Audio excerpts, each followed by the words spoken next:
اب گھر میں داخل جب بھی ہوں گے سلام کریں گے اور نبی پاک علیہ الصلوۃ والسلام پر درود بھیجیں، سورہ اخلاص پڑھ لیا کریں۔ روزی گھر جاتے ہیں، مختصر سا وظیفہ ہے، اللہ کی رحمت سے امید ہے جہاں ان کو پڑھنے کے فضائل ملیں گے وہاں ساتھ ساتھ انشاءاللہ جو تنگ دستی اور دیگر معاملات ہیں اس میں بھی آسانی ہوگی۔ آئیے مل کر درود پاک پڑھ لیں۔ صلو علی الحبیب صلی اللہ تعالی علی محمد صلی اللہ علیہ وسلم۔ بیٹے بیٹے اسلامی بھائیوں، امیر المومنین عاشق اکبر سیدنا صدیق اکبر رضی اللہ تعالیٰ ایک بار آپ کا غلام آپ کی خدمت میں دودھ لایا، آپ نے اسے پی لیا۔ غلام نے عرض کی کہ میں پہلے بھی جب کوئی چیز پیش کرتا تھا آپ کی ایک عادت دیکھی کہ آپ ہمیشہ دریافت فرماتے تھے، لیکن آپ نے کہ یہ کہاں سے آیا ہے، کیسے آیا ہے، آپ نے اس دودھ کے بارے میں پوچھا نہیں کہ یہ کہاں سے آیا۔ تو یہ سن کر آپ نے پوچھا کہ اچھا یہ دودھ کیسا ہے، بتاؤ اس بارے میں۔ تو غلام نے جواب دیا کہ میں نے زمانہ جاہلیت میں یعنی ایمان لانے سے پہلے میں نے ایک منتر بیمار پر منتر پڑھ کر پھونکا تھا جس کے معاوضے میں مجھے اس نے آج یہ دودھ دیا ہے، یعنی یہ حلال نہیں تھا، جائز نہیں تھا۔ حضرت صدیق اکبر رضی اللہ عنہ کو جب یہ پتا چلا کہ میں نے ایسا دودھ پی لیا ہے، حالانکہ ماشاءاللہ یہ مدنی بیٹھے شرعاً اگر ہمیں کوئی بندہ کوئی چیز دے دے تحفے میں وہ ہمارا اور اس کا میٹر ہو جاتا ہے، مگر ان کی جس طرح کی تقویٰ کا معیار تھا، جو چیکنگ کا معیار تھا کہ یہ چیز آئی کہاں سے۔ صدیق اکبر رضی اللہ تعالیٰ نے اپنے حلق میں انگلی ڈالی اور وہ دودھ اگل دیا۔ اس کے بعد اللہ کی بارگاہ میں نہایت عاجزی سے عرض کرتے ہیں، یا اللہ جس پر میں قادر تھا وہ میں نے کر دیا، میں نے کیا کر دی، مگر دودھ کا تھوڑا حصہ جو رگوں میں رہ گیا ہے مالک وہ تو معاف فرما دے۔ سیدنا صدیق اکبر رضی اللہ تعالیٰ عنہ کا یہ عمل یہ ہم سب کے لیے مشعل راہ ہے کہ وہ دودھ بظاہر اگر اس کی ٹیکنالوجیز میں جائیں، اس کے شرعی احکام میں جائیں، آپ نے کوئی غلط کام کر کے نہیں کمایا تھا، آپ کو ایک غلام نے آ کر پیش کیا تھا، مگر کسی طریقے سے غلط طریقے سے آئی ہوئی کوئی چیز بھی میرے جسم میں نہ جائے، شبے والی چیز بھی میرے قریب نہ آئے۔ یہ ہمارے بزرگوں کا تقویٰ، یہ ہمارے بزرگوں کا حال تھا۔ اے میرے میٹھے اسلامی بھائیوں جو یہاں پر ہمارے اس تربیتی اجتماع میں شامل ہیں اور مدنی چینل کے ناظرین، ہم سب نے دنیا سے جانا ہے، ہم سب نے اپنے ایک ایک لقمے کا حساب دینا ہے۔ ہم جو کما رہے ہیں، ہم جو کھا رہے ہیں، اپنے بچوں کو کھلا رہے ہیں، وہ حلال ہے کہ نہیں۔ پیسہ تو چور بھی کما لیتا ہے، پیسہ تو ڈاکو بھی کما لیتا ہے، اپنا جسم بیچ کر غلط کام کرنے والے بھی کما لیتے ہیں، مگر صرف پیسہ کمانا کمال نہیں ہے۔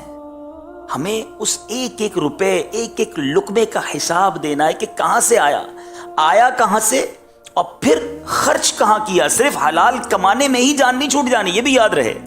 امام غزالی علیہ رحمۃ اللہ الوالی نے ایک بڑا ہولناک نقشہ ہمارے سامنے پیش کیا۔ آپ فرماتے قیامت کے دن 4 قسم کے لوگ پیش کیے جائیں گے، 4 قسم کے لوگ ہوں گے۔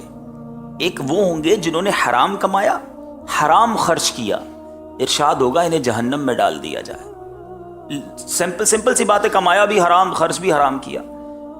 فرمایا کچھ وہ ہوں گے جنہوں نے حرام کمایا اور حلال خرچ کیا۔ ذرا سنیے گا، بہت سارے ایسے ہوتے ہیں آج بھی ہمارے معاشرے میں، بڑی تعداد، چاہے بزنس مینس کی ہو چاہے نوکری کرنے والوں کی ہو، کمانے میں گڑبڑ کر جاتے ہیں۔ کہتے ہیں یار تھوڑی بہت ڈنڈی مار لیتا ہوں، تھوڑا بہت جھوٹ بول لیتا ہوں، تھوڑی ملاوٹ کر لیتا ہوں، لیکن کام سیدھے کر لیتا ہوں، حج بھی کرتا ہوں، عمرے بھی کرتا ہوں، غریبوں کی مدد بھی کرتا ہوں، مسجد کے ڈبے میں بھی ہر جمعے کو پیسے ڈالتا ہوں۔ اینڈ آف دا ڈے وہ اپنے آپ کو سیٹسفائی کرتا ہے کہ یار غلطی کی ہے نا تو ساتھ اچھی جگہ خرچ بھی تو کرتا ہوں نا۔ بلکہ ایسے بھی لوگوں سے میں نے سنا ہے کہ یار ہم زیادہ کماتے اس لیے کہ غریبوں کا کام کرتے ہیں۔ بھائی زیادہ کماتے وقت حلال کی تمیز رکھی کہ نہیں؟ امام غزالی فرماتے ان کو بھی جہنم میں ڈال دیا جائے گا، یعنی جو حرام کما کر حلال خرچ کرتے ہیں، کیونکہ اللہ پاک ہے۔ یاد رکھیں میٹھے اسلامی بھائی، اللہ پاک ہے اور پاک مال ہی کو پسند فرماتا ہے، صدقہ قبول ہی نہیں ہے۔ اگر آپ حرام سے نیکی کرنے جا رہے ہیں، کبھی پیشاب سے بھی کپڑا صاف ہوا ہے، کسی کے کپڑے پہ برائی لگ گئی ہو، داغ لگ گیا اور بندہ اس کو پیشاب سے صاف کرنے لگے تو اور خراب ہوگا نا۔ دنیاوی مثال کے طور پہ سمجھ لیں کہ آپ کسی بہت بڑی شخصیت سے ملنے گئے، کسی بادشاہ سے ملنے گئے، اور آپ نے اس کو ایک بڑا ریپ کے ساتھ، بڑا خوبصورت پیکنگ کے ساتھ ایک تحفہ پیش کیا۔ آپ چلے گئے، اس بادشاہ نے یا اس شخصیت نے جب وہ پیکٹ کھولا، بڑی خوبصورت پیکنگ تھی، مگر اس کے اندر جو بوٹل تھی اس میں شراب کی، اس میں پیشاب بھرا ہوا ہو، تو اب وہ جو بادشاہ ہے وہ آپ کی پیکنگ سے خوش ہوگا یا جو آپ نے بوٹل میں جو بھر کر دیا ہے اس پر غضبناک ہوگا؟ آپ خود سوچئے، آپ اللہ کی بارگاہ میں کیا بھیجنا چاہ رہے ہیں حرام کما کر؟ حرام مال۔ تیسرا شخص امام غزالی فرماتے ہیں جس نے حلال کمایا، یہ بڑا ٹپیکل معاملہ ہے، حلال کمانا اس دور کا سب سے مشکل کام سمجھا جا سکتا ہے، لیکن اس کے بعد کا مرحلہ بھی ہے، حلال کمایا اور حلال خرچ نہ کر سکا، حرام خرچ کیا۔ بہت سارے لوگ ہیں جو بڑی مشکل سے حلال کماتے ہیں اور اس کے بعد حرام کاموں میں خرچ کرتے ہیں، فنکشنز کر رہے ہیں، گانے باجے کر رہے ہیں، بے حیائی کے کام کر رہے ہیں، بعض اوقات کہتے ہیں بچوں کے لیے کرنا پڑتا ہے۔ کمایا بڑی مشکل سے تم نے 1 روپیہ حلال، اب اسے خرچ حرام میں کر رہے ہو۔ فرمایا اس کے بارے میں بھی حکم دیا جائے گا جہنم میں ڈال دیا جائے۔ اب بچے گا کون؟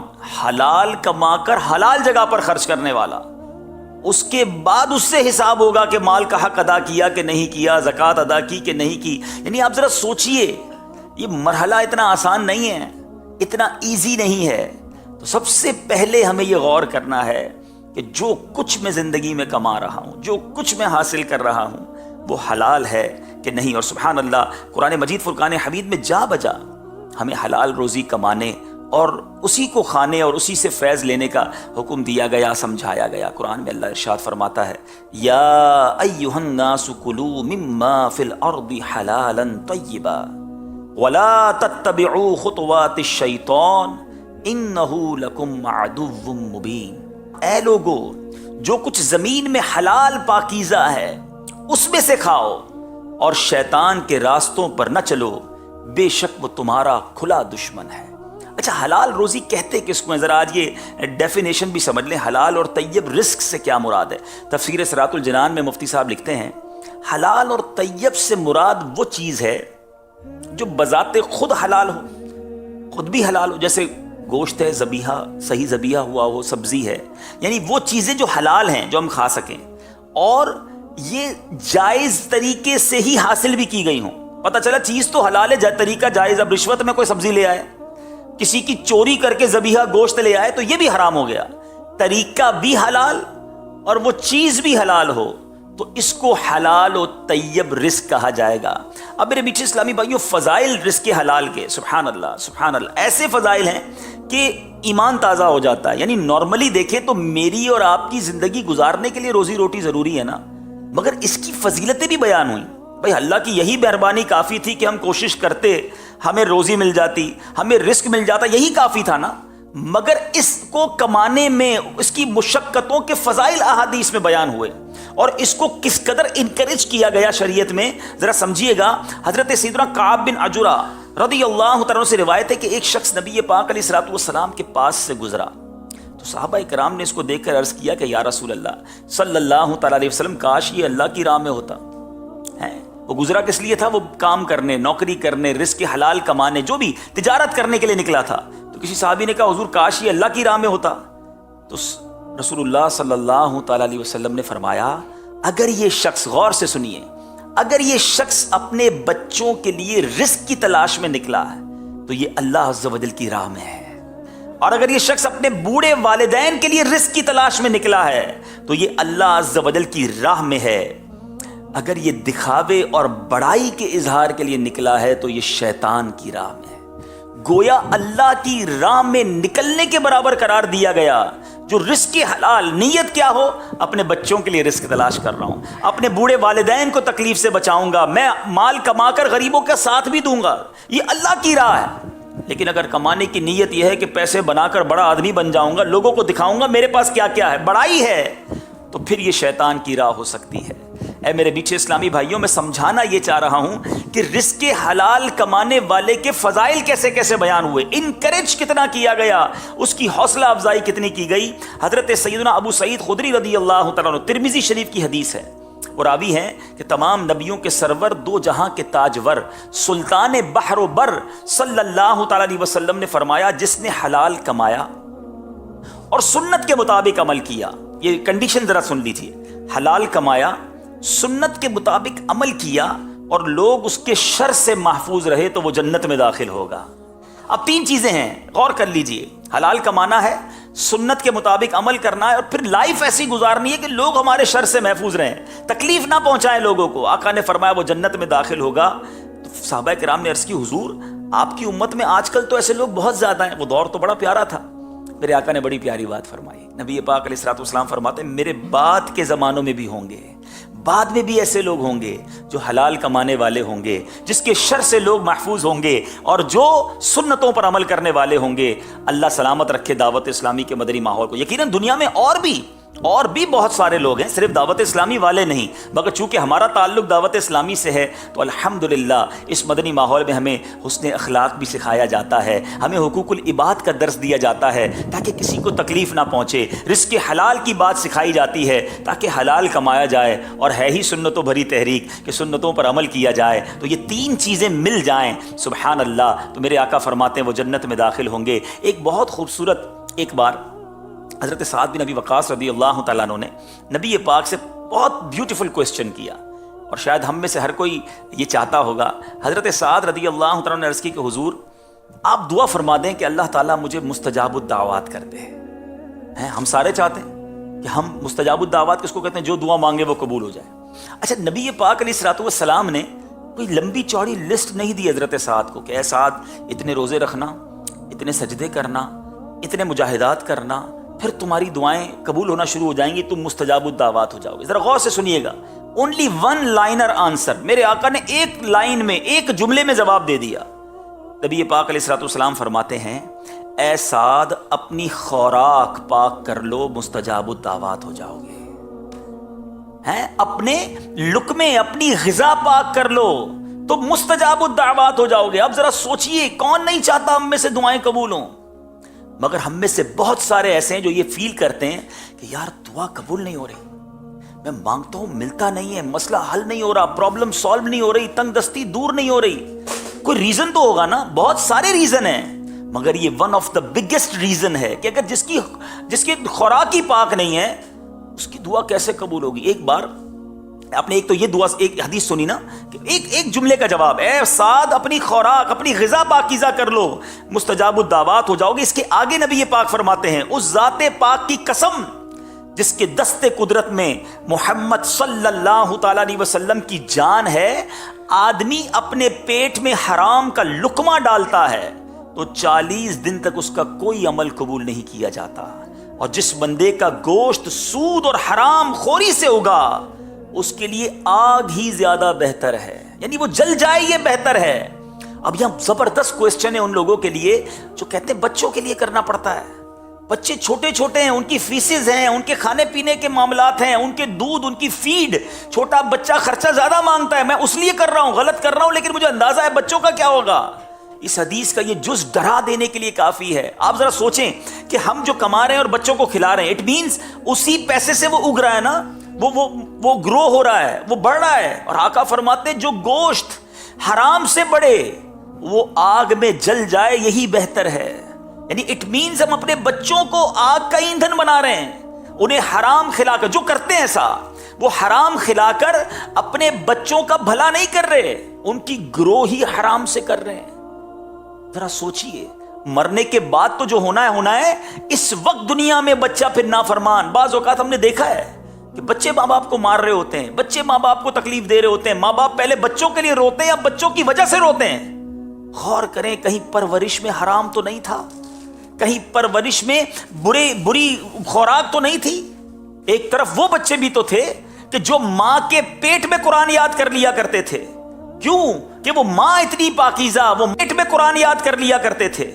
کیوں کہ وہ ماں اتنی پاکیزہ, وہ ماں ایسی عبادت گزار, اس کا دودھ باوضو ہو کر وہ دودھ پلایا کرتی, قرآن کی تلاوت سارا دن کیا کرتی, بچوں میں اثر آتا. مگر جو باپ حرام روزی کما کر بچوں کو کھلاتا ہوگا, ذرا سوچیں ان بچوں کی گروہ کا کیا عالم ہوگا. اچھا ایک طرف تو یہ ہو گیا نا کہ دعا قبول نہیں ہوگی, عمل قبول نہیں ہوگا حرام کمانے والے کا. دوسری طرف اب ذرا ایک اور بات سنیے, اور مستجاب الدعوات بن جاؤ گے, غذا پاک کر لو گے.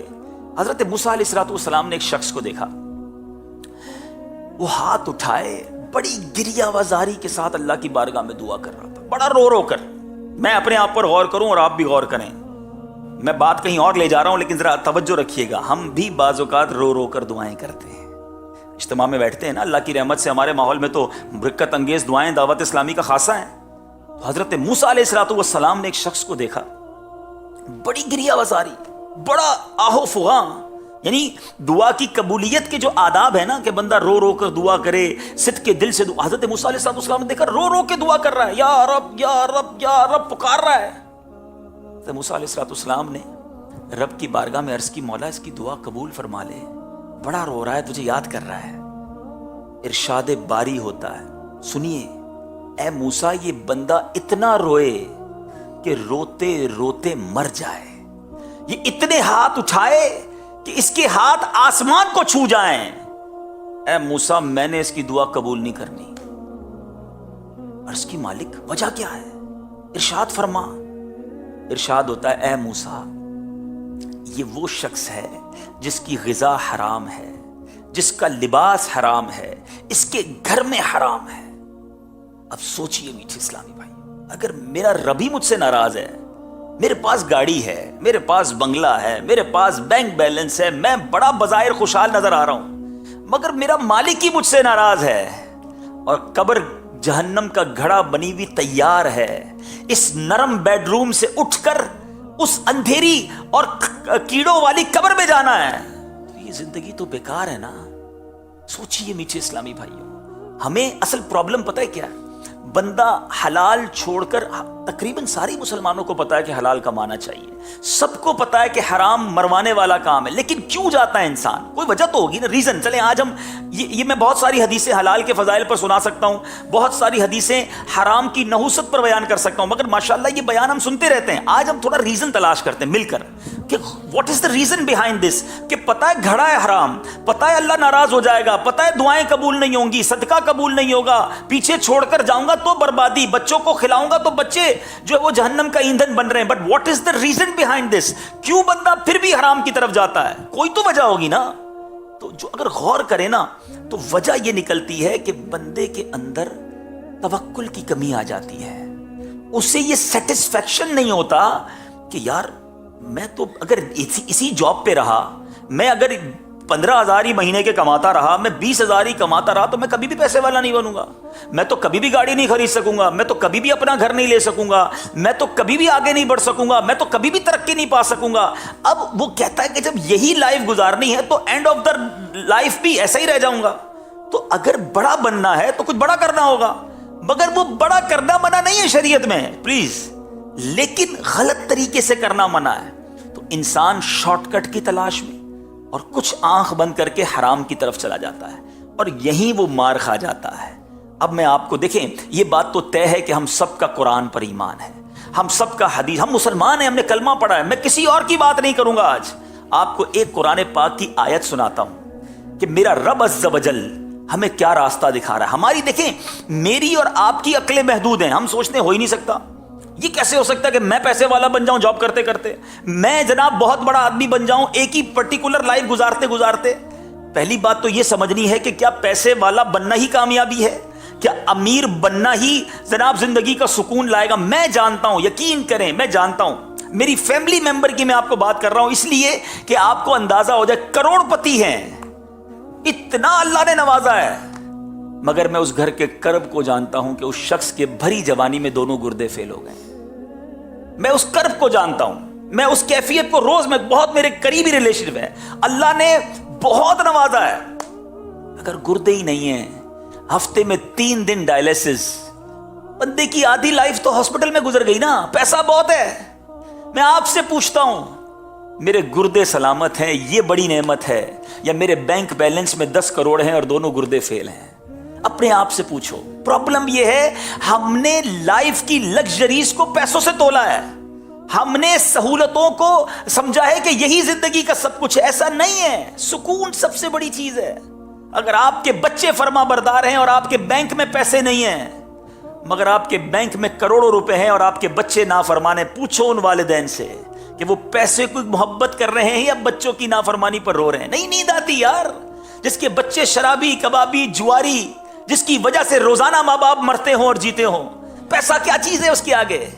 کئی نعمتیں ایسی ہیں جن کا مول نہیں ہے. خدا را سمجھو, اچھا جب اللہ کو ناراض کر کے سہولتیں کماؤ گے، اللہ کو ناراض کر کے حرام روزی کماؤ گے، پیسے بن جائیں گے، تو جس سے رب ناراض ہوا کیا اس کی دنیا میں سکون رہے گا؟ خالق کے کائنات تو وہی ہے نا، بیماریوں سے شفا اس نے دینی ہے، مصیبتوں سے اس نے بچانا ہے۔ اللہ نہ کرے کوئی ایسی بیماری لگ گئی تو کدھر جائیں گے؟ کیونکہ حرام کھاتے رہے، تباہی تو مچانی ہے نا اس نے اندر جا کر۔ حلال کے لقمے کے بارے میں آتا ہے کہ بندہ حلال کمائے۔ احیاء العلوم میں امام غزالی نے لکھا، حلال کا پہلا لقمہ انسان کے دل میں نور کے چشمے پھوڑ دیتا ہے، اس کے دل میں نور طاری ہو جاتا ہے۔ کیوں؟ وہ حلال گیا۔ تو خدا را سمجھیے گا، پیسہ سب کچھ نہیں۔ اصل میں پرابلم یہ ہے، ہم نے برکت کا معنی کچھ اور سمجھ لیا ہے۔ ہمیشہ یاد رکھیں، برکت جو ہے نا وہ کوانٹٹی کا نام نہیں ہے، برکت کوالٹی کا نام ہے۔ کوانٹٹی کیا ہے؟ تعداد۔ کوالٹی کیا ہے؟ معیار۔ آپ کے پاس گاڑیاں ہیں، بنگلہ ہے، پیسے ہیں، نام ہے، حرام ہے، اس کام کا تھوڑا ہے، سکون ہے، پرابلمز نہیں ہے، نیند بہت اچھی آتی ہے۔ میں ایسے، آپ بھی جانتے ہیں، میں بھی جانتا ہوں، نیند کی گولی نہ کھائیں تو نیند نہیں آتی۔ کیا فائدہ ہے ایسی زندگی کا کہ سکون ہی نہیں ہے؟ کیونکہ کہیں نہ کہیں غلط ہو رہا ہوتا ہے۔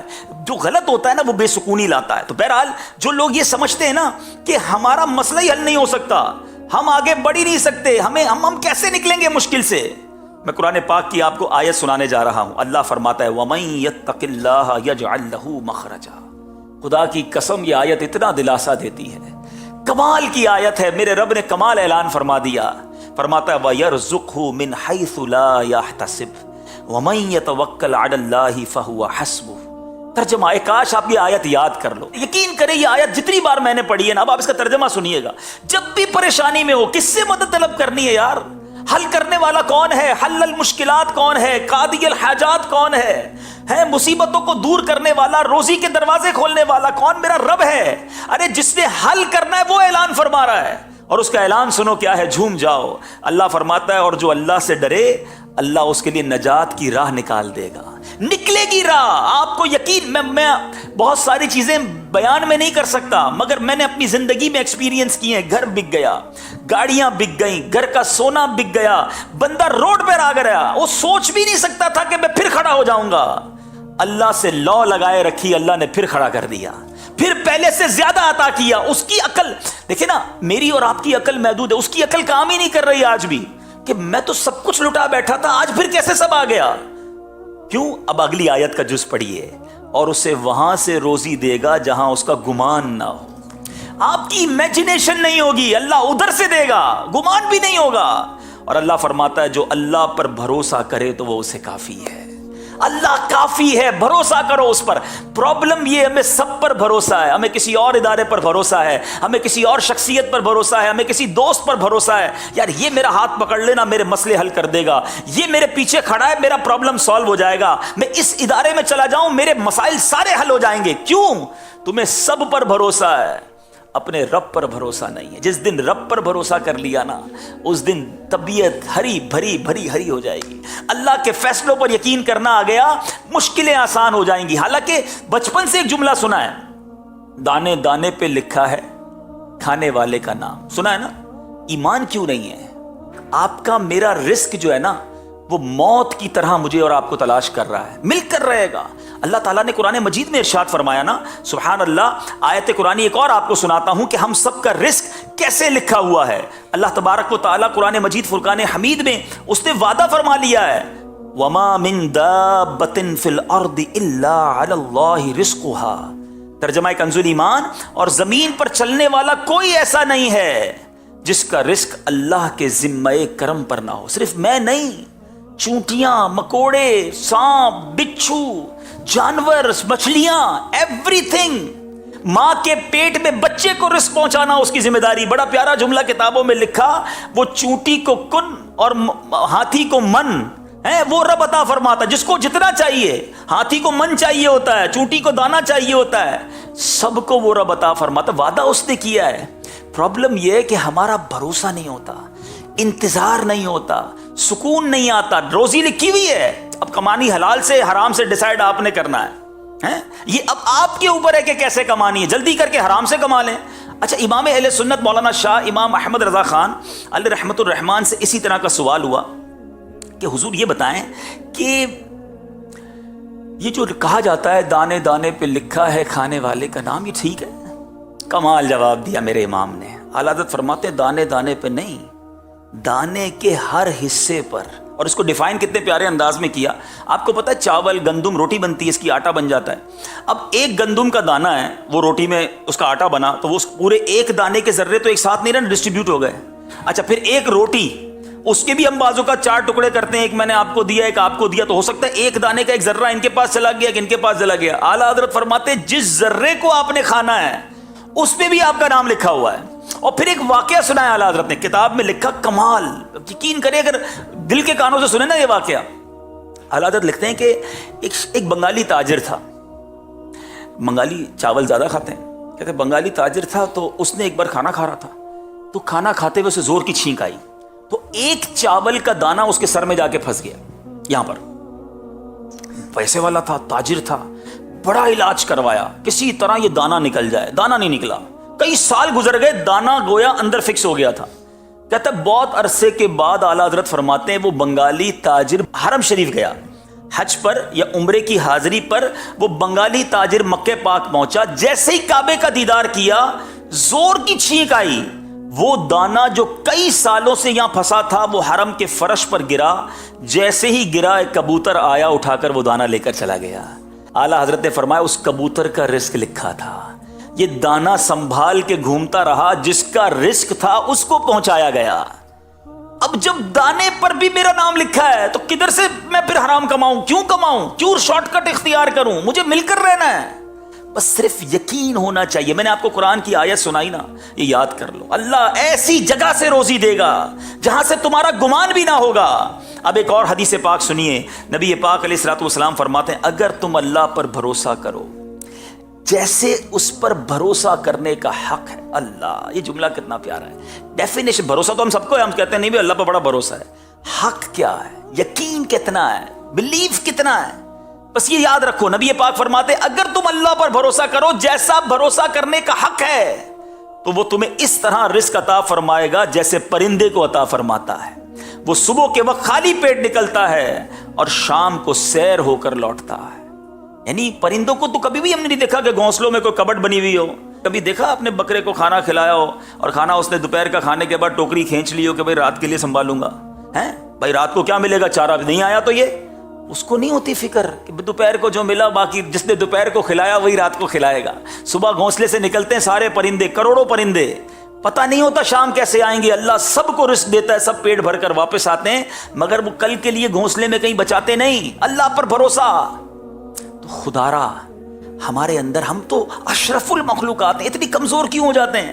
پرندے جانور ان سے تو زیادہ اسٹرانگ ہونا چاہیے نا ہم کو، ان کو رب پر بھروسہ ہے، مجھے کیوں نہیں ہے کہ وہ اللہ دے گا مجھے، وہی میری مشکل سے نکالے گا۔ بات یہ ہے کہ ہم دل سے اس کو نہیں پکارتے۔ اگر آپ کسی بھی پرابلم میں ہیں، اگر آپ کسی بھی مشکل میں ہیں، تنگ دستی میں ہیں، قرضے میں ہیں، بیماری میں ہیں، غلط کام کرنے کی بجائے رب عز و جل کو پکارو، وہ ساتھ ہو گیا نا تو ساری مشکلیں آسان ہو جائیں گی۔ میرے لیے پہاڑ ہے نا، مجھے فیل ہوتا ہے کہ یار یہ بہت بڑا پہاڑ ہے۔ آپ نے دیکھا ہوگا چونٹی کے سامنے سیب رکھ دیں، وہ اس کے لیے پہاڑ ہے۔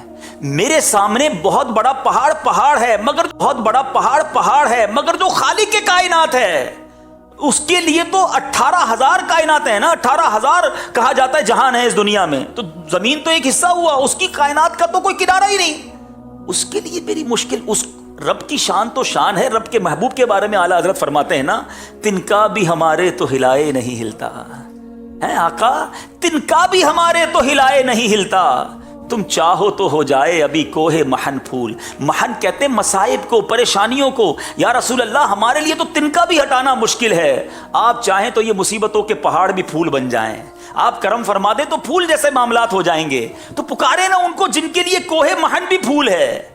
مگر ہم شارٹ کٹ، ہم بعض اوقات کہتے ہیں میں ٹھیک کر لوں، اور ہم ٹھیک کرتے کرتے غلط کر دیتے ہیں، ہم صحیح نہیں کرتے، ہم اپنی آخرت بھی برباد کر لیتے ہیں۔ ہم سمجھتے ہیں میرا یہ اسٹیپ مجھے اس مصیبت سے نکال دے گا، وہ شاید ہمیں دنیا کی مصیبت سے تو نکال دے مگر اخروی مصیبت میں ڈال دیتا ہے۔ وہ اللہ کی ناراضگی والے معاملات میں ہم پڑ جاتے ہیں، اور حرام کا راستہ اختیار کر کے یاد رکھنا، ایک بات ہمیشہ یاد رکھنا، مشکل تھا آپ کے لیے، مشکل تھا ان سب کے لیے، اور کمال کیا انہوں نے جنہوں نے حرام چھوڑ کر حلال اختیار کر لیا۔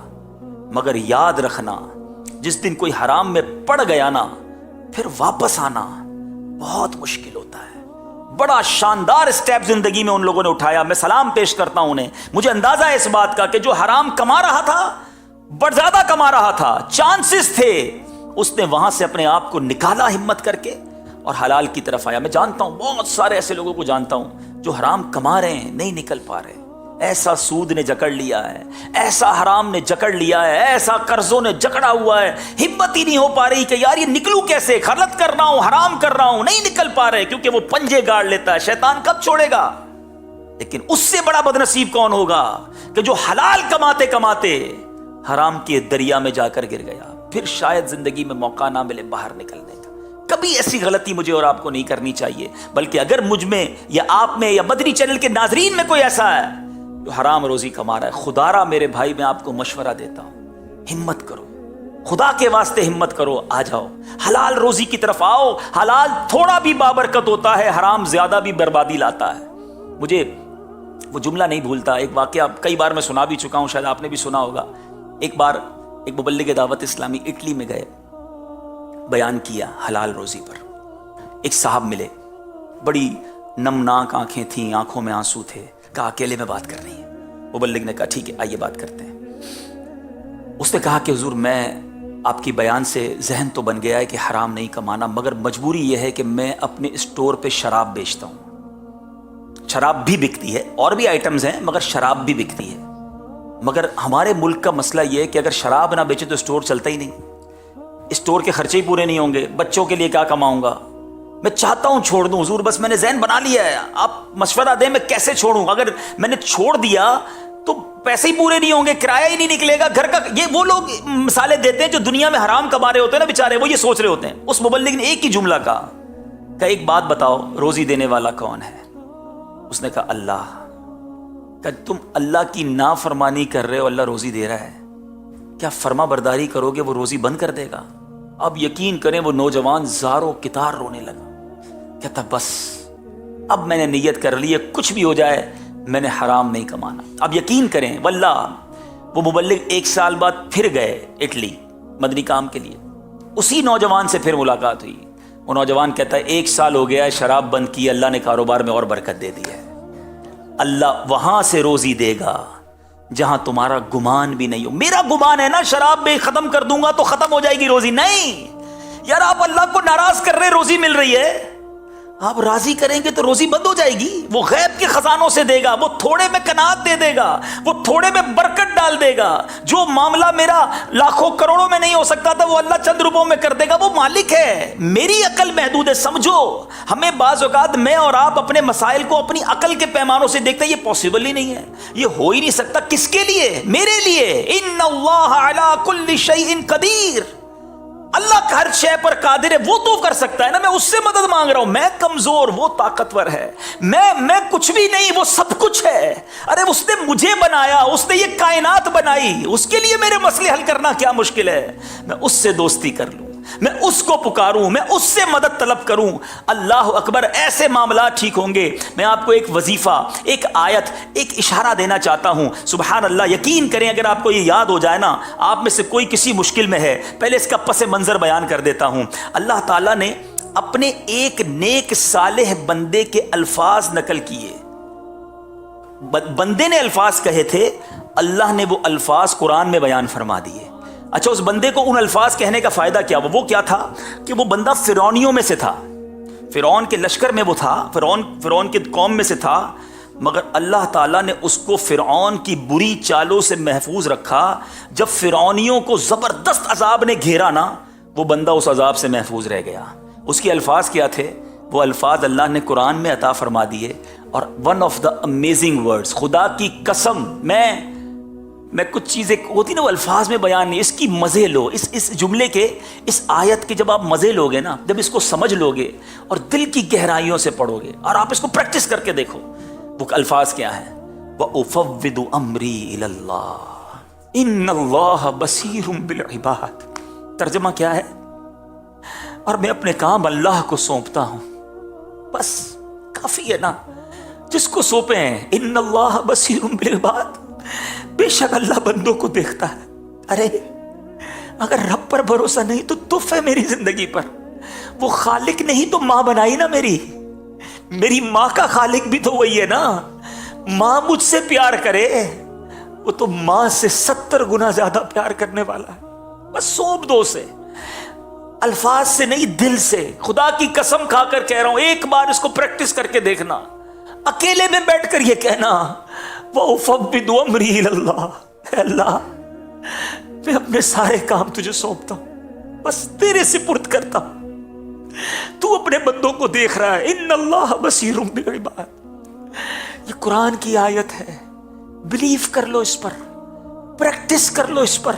گھر میں جھگڑے ہیں نا, نہیں بن رہی گھر میں, نہیں آ رہا سکون, بچے بیمار ہیں نا, پیسے پورے نہیں ہو رہے, قرضہ نہیں اتر رہا, قرار نہیں مل رہا, جس مشکل میں ہو آپ آؤ آج اپنے رب کو پکار لو.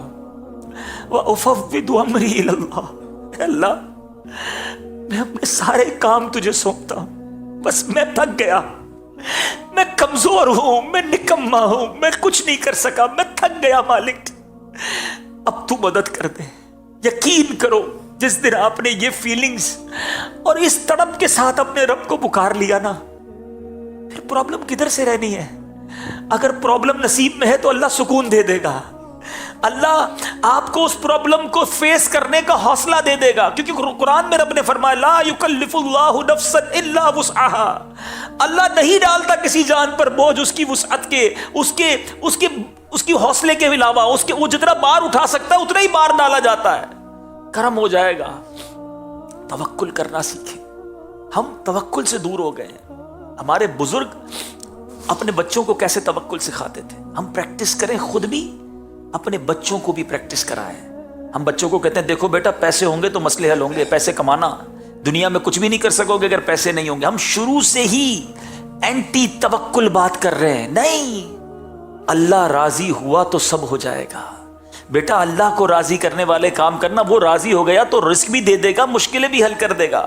ہم نے اسباب کی طرف توجہ رکھی ہے. سورس ہونی چاہیے, پیسے ہونے چاہیے, ہیں جناب, تعلقات ہونے چاہیے, لگزریز ہونی چاہیے. نہیں, یہی تو پرابلم ہے. اللہ پر بھروسہ ہونا چاہیے, میرا مالک راضی ہونا چاہیے, سب ٹھیک ہو جائے گا. ہیں اسباب ہوں گے اور مسئلے حل ہو جائے, ایسا نہیں ہوتا, آپ بھی جانتے ہیں. میں آپ سے پوچھتا ہوں, لوگ کہتے ہیں پیسے ہوں گے پرابلم سالو ہو جائے گی. کروڑوں روپے, میں تو خود ابھی آپ کو مثال دی نا, کروڑوں روپے ہیں اور بیمار ہیں آپ, بیسٹ ڈاکٹر ہائر کر لیں, بیسٹ ہاسپٹل ہائر کر لیں, پرائیویٹ وارڈ میں چلے جائیں, اللہ نے شفا نہیں دینی, شفا نہیں ملنی. تم کر لو کروڑوں روپے خرچ. اگر پیسوں سے شفا ملتی ہوتی تو کوئی امیر بیمار نہ ہوتا, کوئی امیر بیماری کی وجہ سے نہ مرتا. اور اللہ نے شفا دینی ہے, تم رات درود پڑھ کے سو جاؤ, اللہ صبح کینسر کو بھی دور فرما دے گا. وہ بغیر دوائی کے شفا دینے پر قادر ہے. بھروسہ اللہ پر رکھو.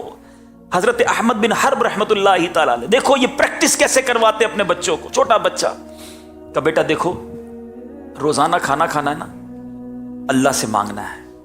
یہ سوراخ ہے گھر میں, اس سوراخ پہ جا کر دوپہر کو دعا کرنا, یا اللہ کھانا دے دے, تمہیں سوراخ سے کھانا مل جائے گا. رات بھوک لگے پھر سوراخ پر جانا, دعا کرنا, یا اللہ مجھے کھانا دے دے. اللہ سے مانگنا, پریکٹس بچپن سے اللہ سے مانگنا. اللہ دیتا ہے, اللہ دینے والا ہے, اللہ پر بھروسہ. بیٹے نے شروع کر دیا, دوپہر کو دعا کرتا. آپ نے اپنی زوجہ کو کہا دیکھو جب بھی یہ دعا مانگے دوپہر کو بھی کھانا رکھ دینا, رات کو بھی رکھ دینا. اس کا بلیف رب پر مضبوط ہونا چاہیے. پریکٹس چلتی رہی. دوپہر کو دعا کرتا, کھانا مل جاتا, رات دعا کرتا, کھانا مل جاتا, پھر دوپہر دعا کرتا, کھانا مل جاتا. پھر کیا ہوا, ایک دن آپ کی زوجہ لیٹ ہو گئی, بھول گئی. پھر یاد آیا, ارے دعا کا ٹائم ہو گیا, بچہ تو پہنچ گیا ہوگا وہاں پر. دوڑتی بھی گئی, دیکھا تو بچہ کھانا کھا رہا ہے, زبردست کھانا. کہ بیٹا کدھر سے آیا کھانا؟ بیٹا کہتا ہے اللہ نے دیا. وہ تو روز اللہ سے ہی مانگتا تھا نا, اس کو کیا پتا امی دیتی تھی. کہا اللہ نے دیا, آپ نے تو بتایا تھا دعا کرنا, کھانا مل گیا. آپ دوڑتی ہوئی حضرت احمد بن حرب کے پاس ہے, حضور کمال ہو گیا. کہ کیا ہوا؟ کہ روز سوراخ میں کھانا رکھتی تھی, آج کھانا رکھنے گئی تو لیٹ ہو گئی, تو بچے کو تو کھانا مل گیا. فرمایا بس مجھے اسی دن کا انتظار تھا, آج کے بعد تم نے کھانا نہیں دینا, اللہ اسے خود عطا فرمائے گا, غیب سے اسے ملتا رہے گا. اس کا وہ لیول آف بلیف تھا جو اٹیچ ہو گیا. یہ ہے پریکٹس. اور ہم ہیں کہ ہر کھانے پر لوگوں کے محتاج نظر آتے ہیں، ایسا نہ کریں۔ اور اب بیان کے آخر میں جو غم زدہ ہیں، جو کم روزی والے ہیں، بعض اوقات ایسا ہوتا ہے کہ ہم بازار جاتے ہیں، ہم بعض اوقات جو ہے وہ مارکیٹ جاتے ہیں، کوئی چیز لینی ہوتی ہے مگر پیسے نہیں ہوتے جیب میں۔ سب کے ساتھ ہوتا ہے، ہر آدمی کے ساتھ، جتنا پیسے والا اس کے ساتھ بھی ہوتا ہے، کیونکہ اینڈ آف دا ڈے اس کے پاس پیسے تھوڑے ہیں نا، اس سے مہنگی چیز موجود ہے، وہ جاتا بھی مہنگے بازار میں ہے۔ لیکن اب پیسے والے کی یہ بات نہیں ہو رہی، وہ غریب جو بازار میں گیا اور وہاں جا کر وہ چیز خرید نہ سکا، بازار میں جا کر وہ چیز حاصل نہ کر سکا اور واپس آ گیا، حسرت رہی اس کے دل میں۔ اللہ غنی، میں روایت پڑھی نا، ایمان تازہ ہو گیا۔ احیاء العلوم میں یہ روایت موجود ہے، حضرت سیدنا ضحاک رحمۃ اللہ تعالی فرماتے ہیں جو شخص بازار جائے اور کسی چیز کو دیکھ کر اسے خریدنے کی دل میں خواہش ہو لیکن ثواب کی امید پر وہ صبر کرے تو اس کے لیے یہ عمل راہ خدا عز و جل میں 1000 دینار صدقہ کرنے سے افضل ہے۔ کچھ بھی نہیں دیا، صرف صبر کیا ہے، لے نہیں سکا میں، بٹ کنڈیشن تھی کہ اللہ کی رضا کے لیے صبر کیا۔ ارے یار پیسے ہی نہیں ہیں، پیسے ہوتے تو میں بھی لیتا، مجھے تو ملا ہی کچھ نہیں اللہ کی طرف سے۔ دیکھو یار وہ ٹھک کر کے آیا، وہ چیز خرید کے چلا گیا، بکرے کا گوشت لے گیا، وہ فلاں چانپے لے گیا، وہ اتنے زبردست بقرعید میں اس نے سوٹ خریدا، 3000 10,000 کے جوتے خریدے، میں تو وہی بس دیکھ کر آ گیا۔ یہ شکوہ ہے؟ نہیں، ٹھیک ہے، اللہ کی مرضی، اللہ تیرا شکر، پیر تو دیے نا، 2 پٹی کے چپل کے تو پیسے ہیں نا، جوتے کے نہیں ہیں نا، لگژری شوز کے نہیں ہیں۔ صبر کیا تو کیا ملا؟ 1000 دینار کا صدقہ کرنے کے ساتھ۔ ایک اور روایت سنیں، سبحان اللہ، یہ بھی احیاء علوم میں امام غزالی نے لکھی، حضرت سیدنا ابو سلیمان دارانی رحمۃ اللہ تعالی۔ اب یہ صرف بازار کی بات نہیں، یہ پوری لائف کے لیے، جس جائز چیز کی حاجت ہو اور اسے پورا کرنے کی قدرت نہ ہو، چیز جائز ہو، بڑی زبردست روایت ہے۔ بہت ساری خواہشیں میری بھی ہیں، آپ کی بھی ہوں گی، قدرت نہیں ہے، اب کیا کرا؟ اس محرومی پر حسرت سے نکلنے والی فقیر کی آہ، غریب کی آہ نکلے حسرت سے، فرمایا مالدار کی 1000 سال کی عبادت سے زیادہ افضل ہے۔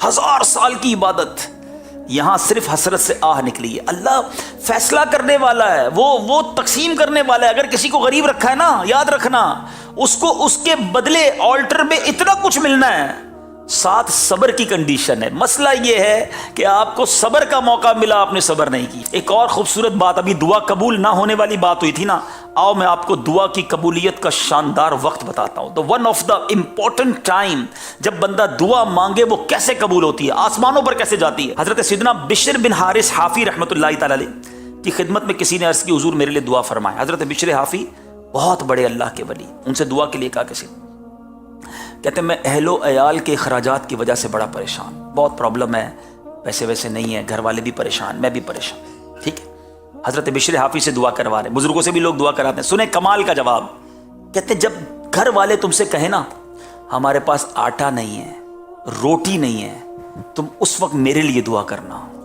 حضرت بشر حافی کہہ رہے جب تمہارا ایسا وقت آ جائے نا کہ تمہارے گھر والے کہیں آج کھانے کو کچھ نہیں ہے، آج روٹی نہیں، آٹا نہیں، اے بندے تم میرے لیے دعا کرنا، کیونکہ اس وقت تیری دعا میری دعا سے بھی افضل ہے۔ ویڈیو دیکھنے کا شکریہ۔ اگر آپ چینل پر نئے ہیں تو سبسکرائب کر لیں اور ساتھ ہی ساتھ بیل آئیکن پر بھی کلک کر دیں تاکہ یوٹیوب ہماری ہر ویڈیو کا نوٹیفیکیشن سب سے پہلے آپ کو بھیج دے۔ جزاک اللہ۔